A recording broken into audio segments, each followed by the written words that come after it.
Sir William Wallace, one of Scotland's true patriots, was born near Paisley between 1270 and 1274. Son of a landowner, he went on to become a man who would have an entire nation behind him as he took on the might of a tyrant English king, Edward I, who declared himself ruler of Scotland in 1296 and sought to deprive the Scottish people of their freedom. Wallace was appointed Guardian of Scotland somewhere between the end of 1297 and February 1298, after he destroyed the English at Lanark and killed the sheriff. So began a war that would see the English brought to their knees several times until Wallace's capture and execution in 1305. We all know the Mel Gibson's Wallace from the hit movie Braveheart, but there was so much more to this incredible man. Paranormal History, in partnership with the Society of William Wallace and the expert guidance of CRA Entertainment, bring you the Wallace Trail. We will bring you the history and story to many locations with ties to Sir William that aren't very well known. So come join us as we uncover the forgotten facts of our greatest patriot, and welcome to the Wallace Trail. Flower of Scotland, when will we see your like again, that fought and died for your wee but hill and glen, and stood against him, proud Edward's army, and sent him homeward to think again.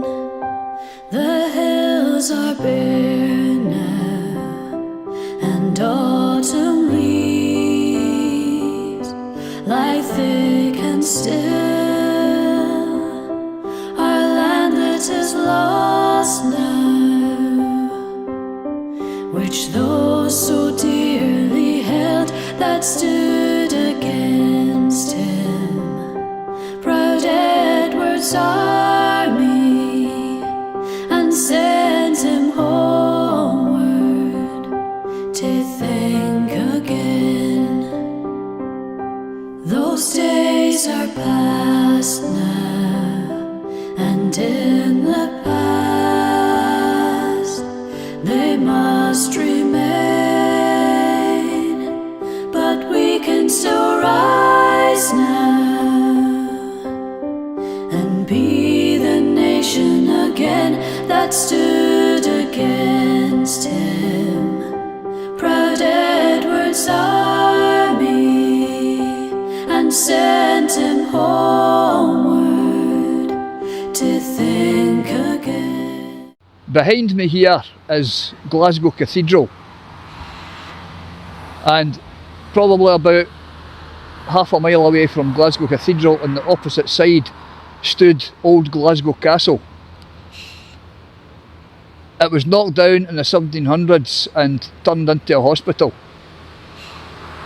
But this, behind me, is the Battle of the Bell of the Brae monument, and I'm going to tell you a bit about the Battle of the Bell of the Brae.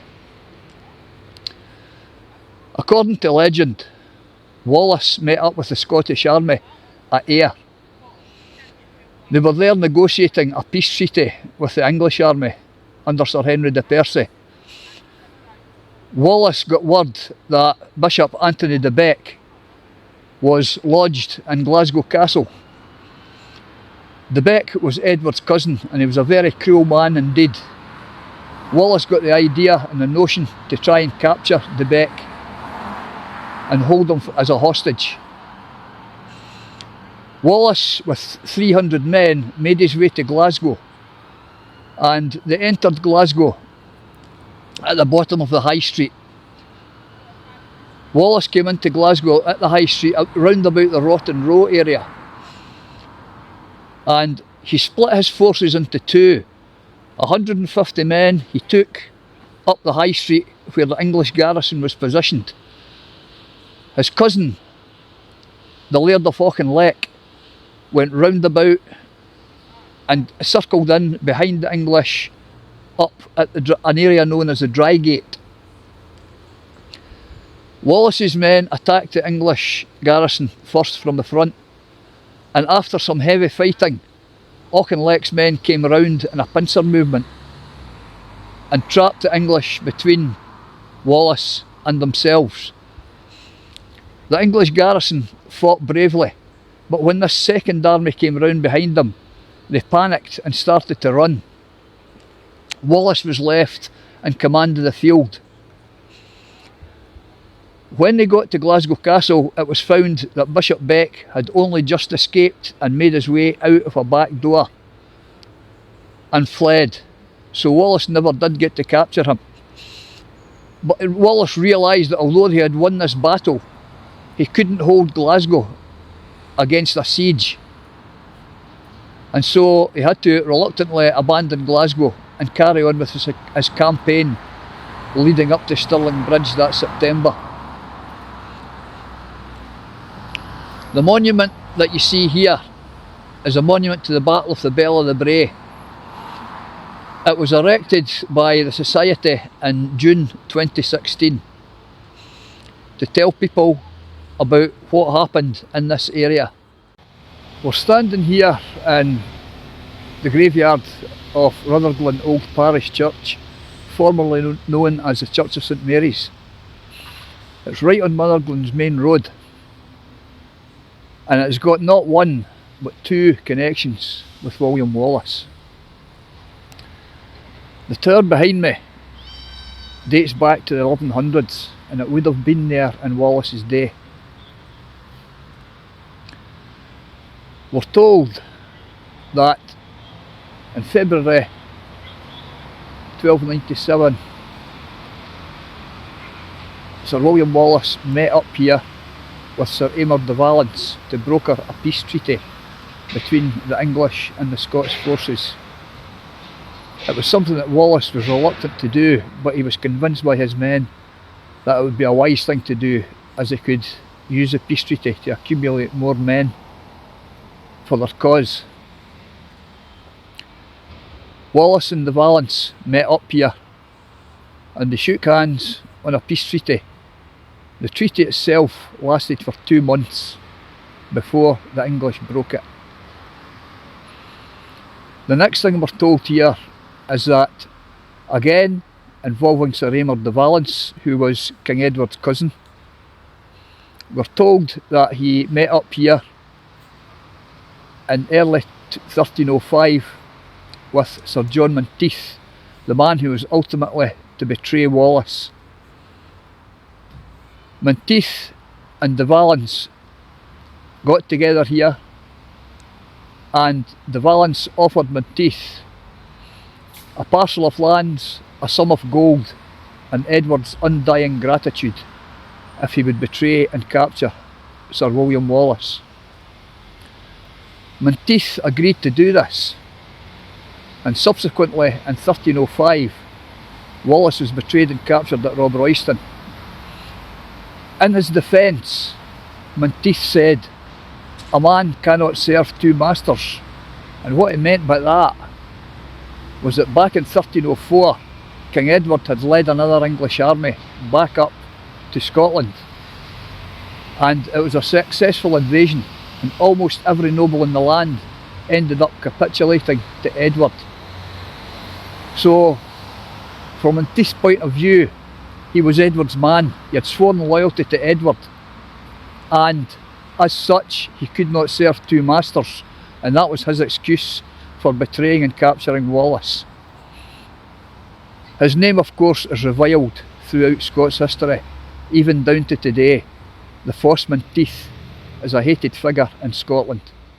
The plaque on the wall behind me was erected and put in place by the Society of William Wallace back in February 2016. We wanted the people of Rutherglen to know that they had history about Wallace in this churchyard. A lot of people from Rutherglen probably pass here every day and they don't realise that there's connections with William Wallace in Rutherglen. There is another plaque inside the church made out of brass, and it says exactly the same thing. It tells you the story of what I had just said about the church out there. and it lets the people of Rutherglen know that they have historical connections with Sir William Wallace in the parish. When we put the plaques up, we had a ceremony, and the church were more than happy to cooperate with this happening. We had a wee commemoration the following year, and this is the sort of thing that Society of William Wallace do. We like to get things noticed by people, by local people, and tell them the history of their town or their city connected with William Wallace. Beside me here is the Rob Royston Wallace Monument. It was erected in 1900 to commemorate the capture of Sir William Wallace by John Monteith on the 3rd of August 1305. It's said to be that near this spot Wallace was captured. A trap had been laid by Sir John Monteith, and Wallace, perhaps knowingly, walked into the trap. Back along the road is a place known as the Wallace Well, and it's where Wallace is said to have taken his last drink as a free man before he was betrayed. On his capture, Wallace was taken to Sir John's castle of Dumbarton. When he reached Dumbarton, he was thrown down a hole under what is today known as the Wallace Tower. He was flung into a pit, his sword was taken from him, and he was to be taken off in chains to be made up across the River Clyde with the English army. The next day, Wallace came out of Dumbarton Castle in chains, and he was ferried across the river and chained to an oak tree to wait while the English commanders came up to take him away down to his grisly execution in London. Back in 2005, David Ross, ex-convener of the Society of William Wallace, sadly no longer with us, left from this spot to walk down to London on the 700th anniversary of Wallace's death. An absolutely fantastic feat, but one that David was determined to do. Dumbarton Castle on its rock has been a fortified position since Pictish times. Former capital of Strathclota, or Strathclyde as it's known today. This is where Sir William Wallace was brought immediately after his capture by Sir John Monteith at Rob Royston. Monteith was keeper of Dumbarton Castle, and when he was taken there, Wallace was stripped of his vestments and thrown into a pit below what today is called the Wallace Tower. His sword was held in the castle for over 2 centuries, until King James IV had it refurbished. The following day, Wallace was ferried across the River Clyde to Port Glasgow. There he was chained to an oak tree while waiting on an English escort to take him to his execution in London.